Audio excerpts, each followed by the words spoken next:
Welcome to today's deep dive. We are looking at a set of devotional notes today on Ezekiel 35, verses 1 through 15. It's a really intense passage. Oh, it really is. And our mission today is to unpack these heavy themes of, well, delayed justice and, a seriously toxic, centuries-old family grudge. Yeah, which is something I think a lot of people can relate to on some level. Right. So to start us off, I want you to just imagine you get into a massive fight with a kid at school. You go home, your mom scolds you, and you eventually just, move on. Right, like just a normal Tuesday. Yeah, exactly. But then a few days later, you're sitting on the sofa eating dinner, and suddenly someone starts pounding on your front door. Right. You open it, and it's the other kid's dad standing there absolutely losing his mind and just hurling curses at you. Which is, it's an incredibly jarring scenario. The immediate question you'd have is, well, why wait? Like, why is this father who said absolutely nothing when the fight actually happened suddenly showing up so furiously right now? Yes, exactly. And that delayed explosive reaction is basically how this ancient text describes God's sudden, devastating judgment on the nation of Edom. Yeah, and to really understand the timing of this sudden judgment, we actually have to rewind a few centuries. We have to look at their family tree because, Edom and Israel weren't just bordering nations, they were literal brothers. Right, because Edom descended from Esau and Israel descended from Esau's twin brother, Jacob. Exactly. And these two, they literally struggled against each other in the womb, and then Jacob manipulated his way into stealing Esau's birthright. So you have this bitter, ancient hostility just baked right into the DNA of these two nations. It is deep, deep generational trauma. And centuries later, when Moses was leading the Israelites through the wilderness, he asked the king of Edom for permission to simply pass through their territory. Sorry, walk through, yeah. Right, just to pass through. But Edom didn't just decline. They actually brought out a heavily armed military force to block their brother nation. Okay, wait, I'm a little confused, though. Because if Edom brought an entire army to threaten Moses and the Israelites, why didn't God step in right then? Like, that seems like the exact moment the angry dad should show up to defend his kid. You would totally think so. But at that moment in history, God actually forbade Israel from fighting back. Wait, really? Yeah, he explicitly ordered them to turn around and leave Edom alone. And the reason is super fascinating.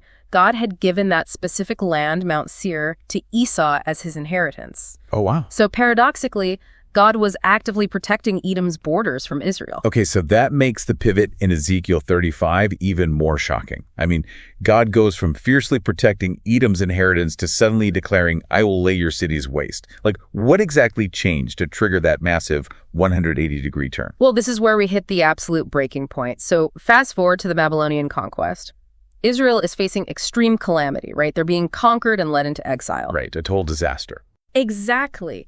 And instead of coming to their brother's aid, Edom actually cheers on the destruction.